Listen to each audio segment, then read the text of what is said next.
March শুক্রবার দেখতে পাবেন 23শে মার্চ রোববার রাত 10টায় আওয়ামী লীগের নিষিদ্ধের দাবি নিয়ে এখন পক্ষে বিপক্ষে সারা দেশ। প্রধান উপদেষ্টা ডক্টর মোহাম্মদ ইউনূস বলছেন অন্তর্বর্তীকালীন সরকারের আওয়ামী লীগকে নিষিদ্ধ করার কোনো পরিকল্পনা নেই। তার দলের যেসব নেতার বিরুদ্ধে হত্যা ও মানবতা বিরোধী অপরাধ সহ অন্যান্য অপরাধের অভিযোগ রয়েছে তাদের বাংলাদেশের আদালতে বিচার করা হবে। বৃহস্পতিবার 20 মার্চ 2025 ঢাকায় ইন্টারন্যাশনাল ক্রাইসিস গ্রুপের প্রতিনিধি দলের সঙ্গে বৈঠকে এই কথা বলেছেন প্রধান উপদেষ্টা। এই যে উনি এই বক্তব্য দিয়েছেন এইটা কিন্তু একটা ইন্টারেস্টিং, তাই না? এর আগেও এই প্রশ্নের সম্মুখীন তিনি যখন হয়েছেন তিনি বা তার সরকারের অন্যান্য সদস্যরা কিন্তু বলেছেন এটা নির্বাচন কমিশনের ব্যাপার, এইটা আসলে পরবর্তীকালে বিচারালয় এটা ঠিক করে দিবে, আমরা এটা নিয়ে আসলে কি বলতে পারবো, আমরা সম্ভাব্য এদের বিচার চাই। এবার কিন্তু তিনি পরিষ্কার করে বললেন অন্তর্বর্তীকালীন সরকার কিন্তু এটা করতে পারবেন না।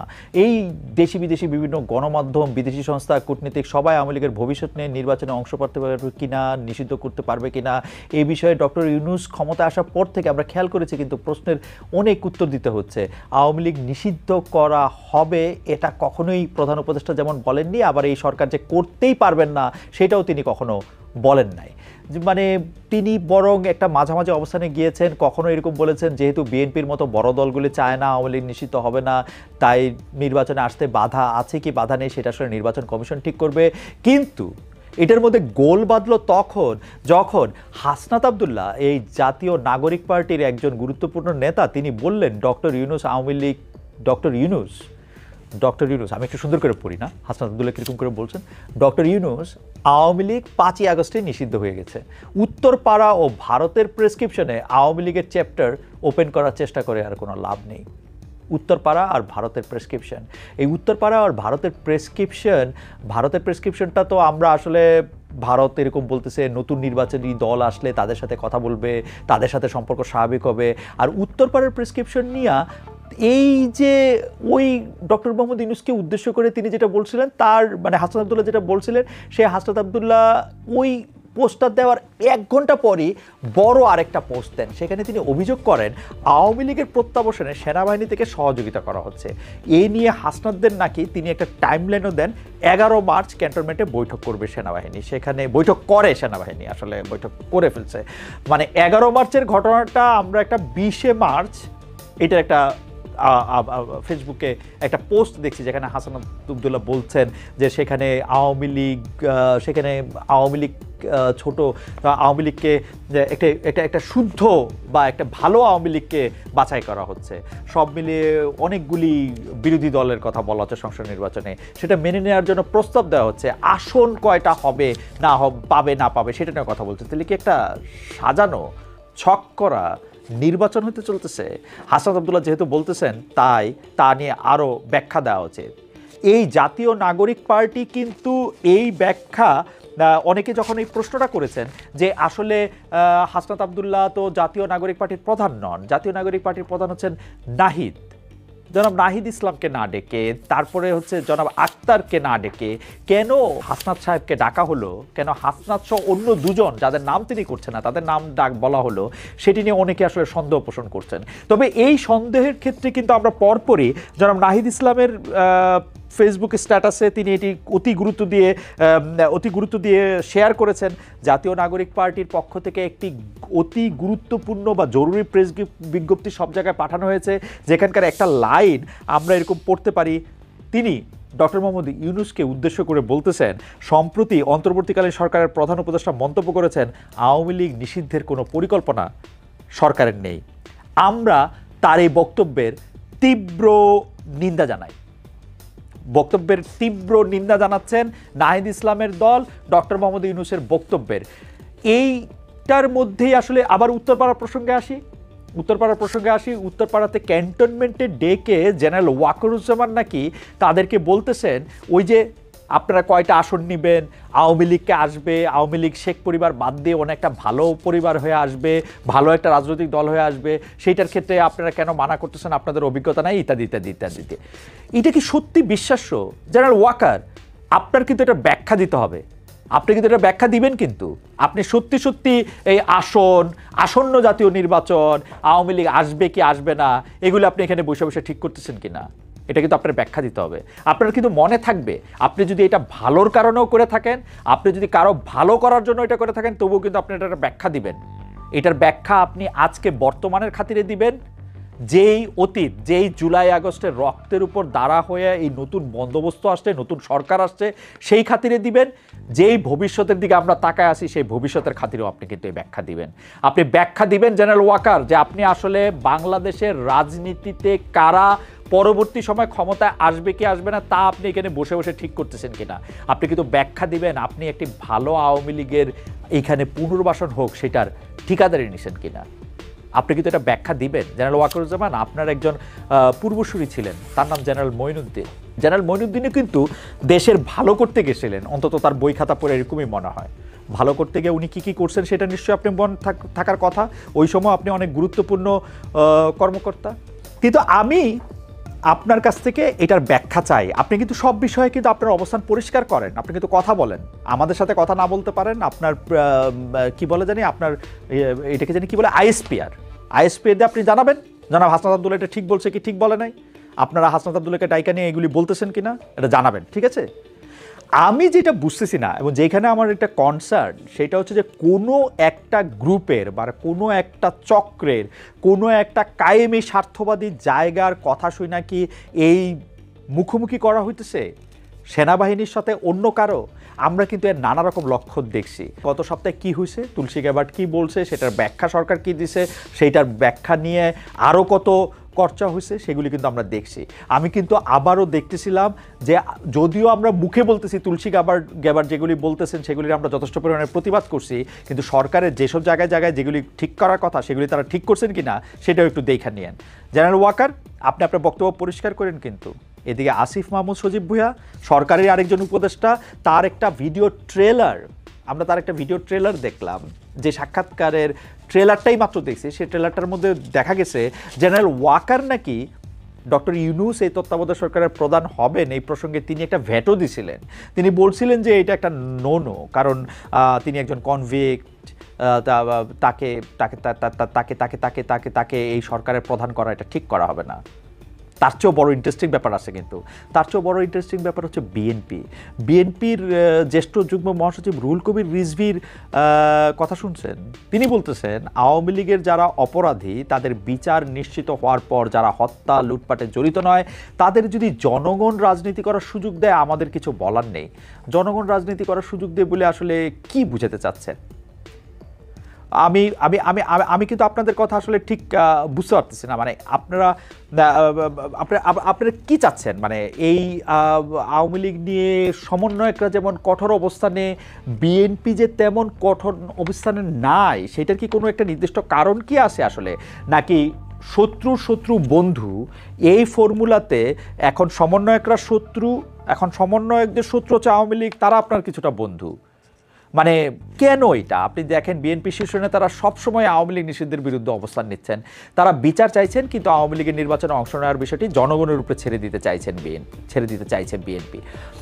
মানে আমি কোনো দল নিষিদ্ধ করার পক্ষে না, আমি কোনো কিছুই নিষিদ্ধ করার পক্ষে না, কিন্তু আবার আমি এইটাও বলার পক্ষে না যে এইটা আসলে স্থির করবে হচ্ছে জনগণ। আপনার পজিশনটা আপনি জানান, আপনার পজিশনটা কি? বিএনপি যদি দাবি করে তাহলে আওয়ামী লীগকে নিষিদ্ধ করা, নির্বাচনে বিরত রাখার সিদ্ধান্ত তো মনে হয় অন্তর্বর্তী সরকার নিতে পারতো, তাই না? আমি জানি না মানে বিএনপির জায়গাটা কোনটা। আমি কিন্তু বুঝি যে বিএনপি এখন বড় দল হিসেবে ইলেকশন করতে চাইতেছে।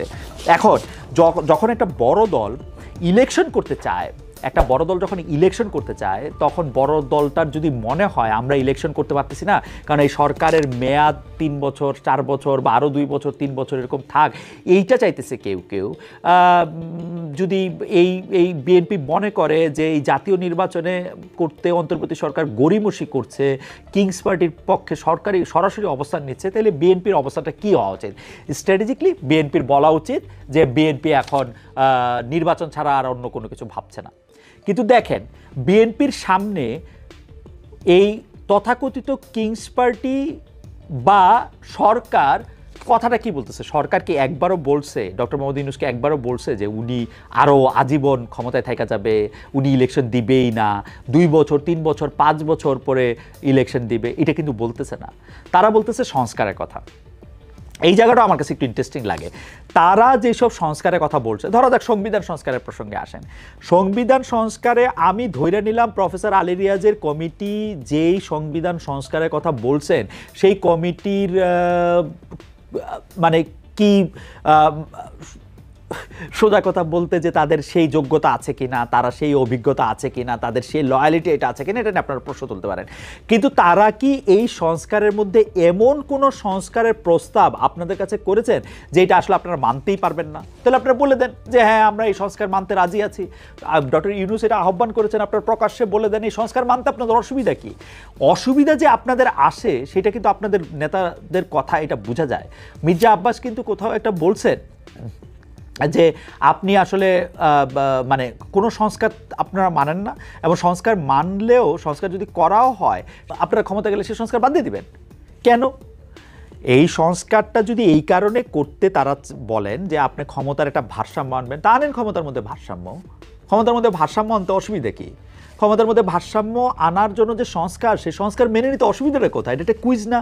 অন্যদিকে আবার দেখেন, এই যে মুখে যাই বলা হোক, এই যে ধরেন জাতীয় নাগরিক পার্টি কি কথা বলে এই মূল ইলেকশনটা পিছাইতে চেষ্টা করতেছেন? তারা বলতেছেন যে আসলে ইলেকশনটা করার মতো পুলিশ বাহিনী কি সরাসরি এই অবস্থানে আছেন?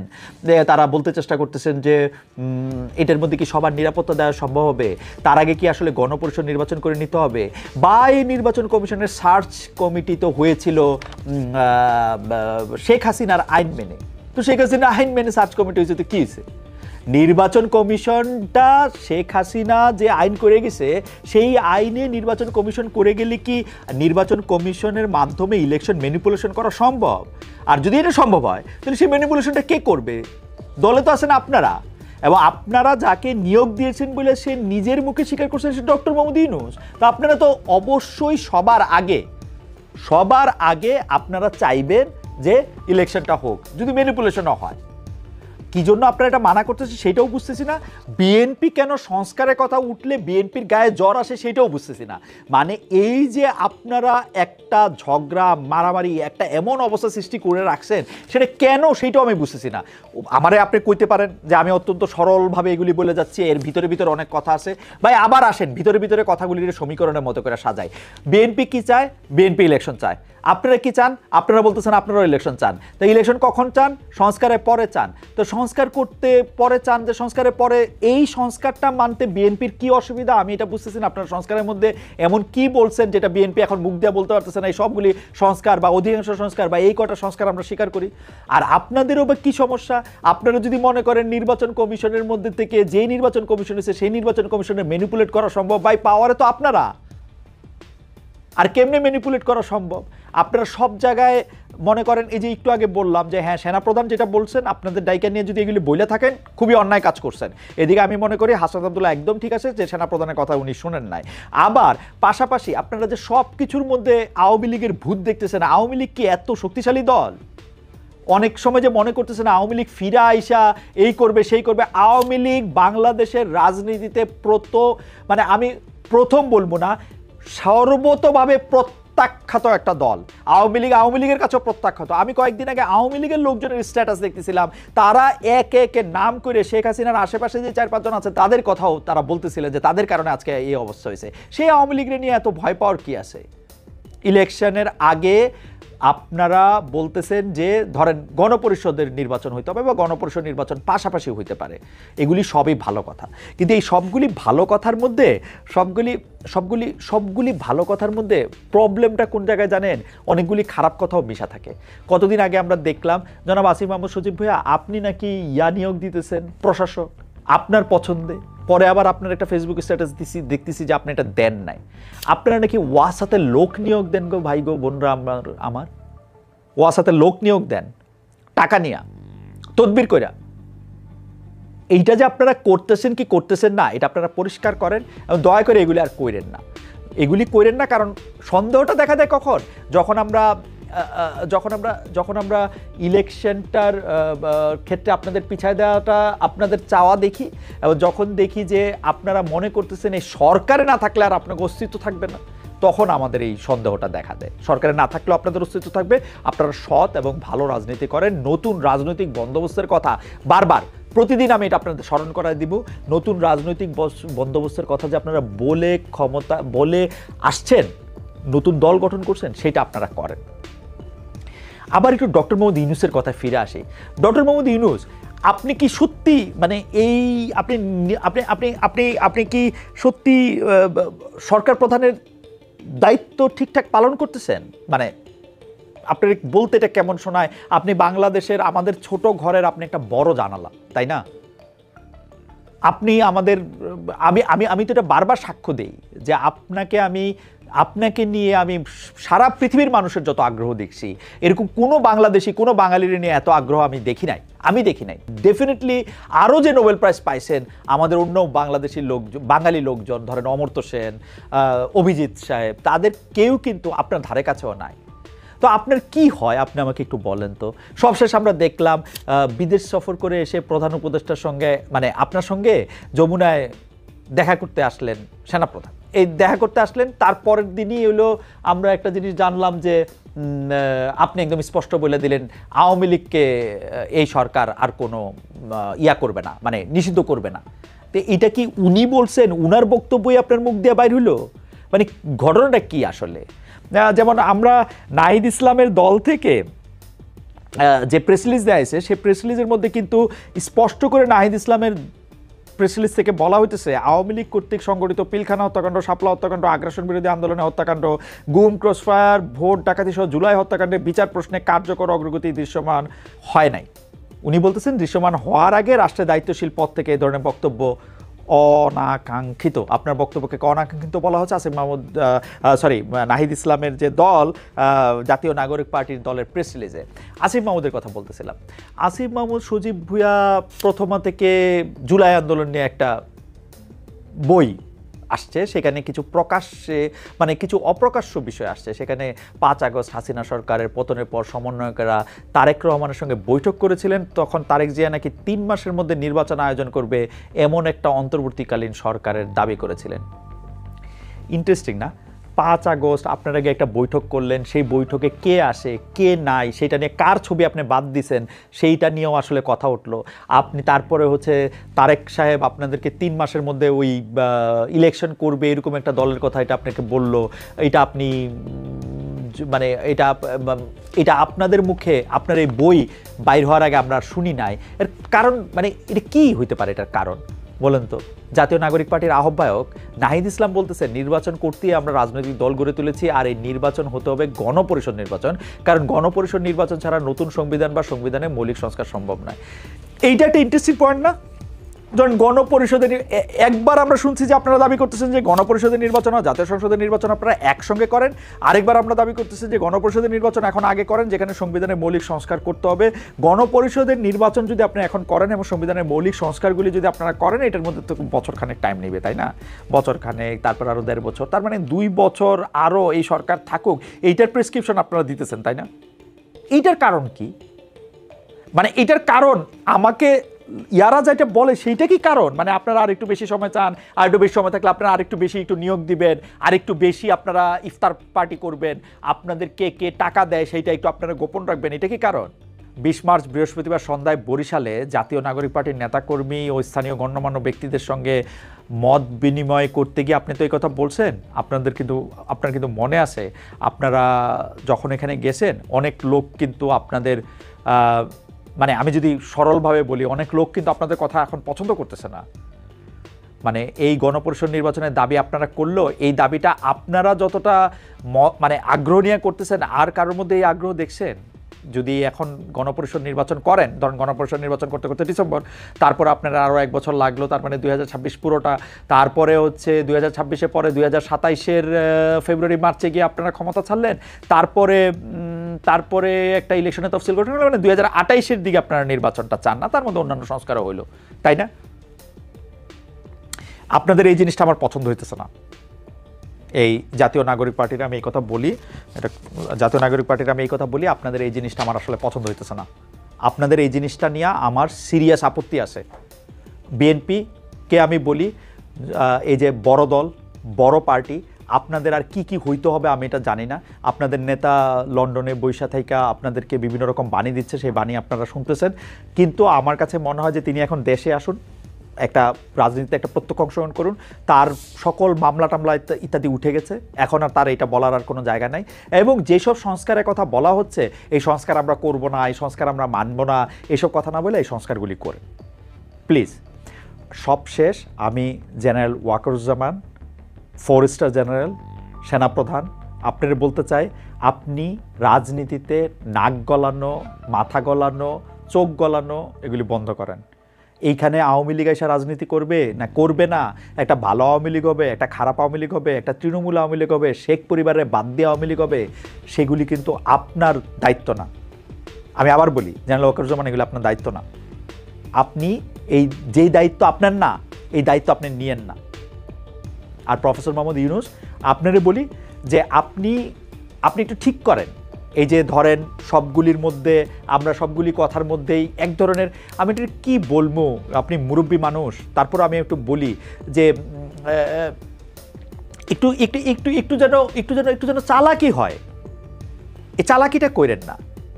এবং আপনি আপনার জায়গায়, আপনি এটার মধ্যে এটা আপনি ঠিক থাকেন, আপনার আপনার আপনার আপনার এটার মধ্যে এটা ঠিক থাকতে হবে।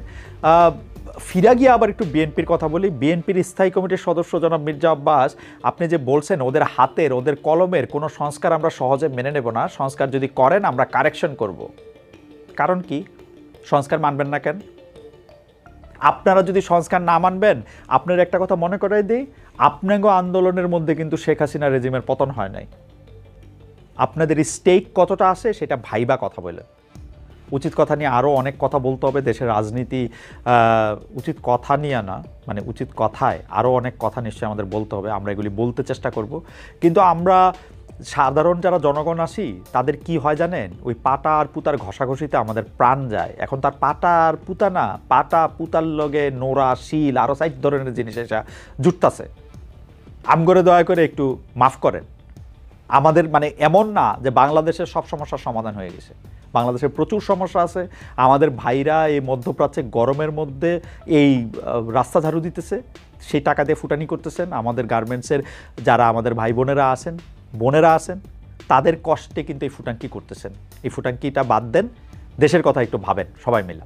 আর এই যে মানে ঝামেলা তৈরি করে গায়ের উপরে আইনেন না। শেষ করি উচিত কথা আজকের মতো। Thank you.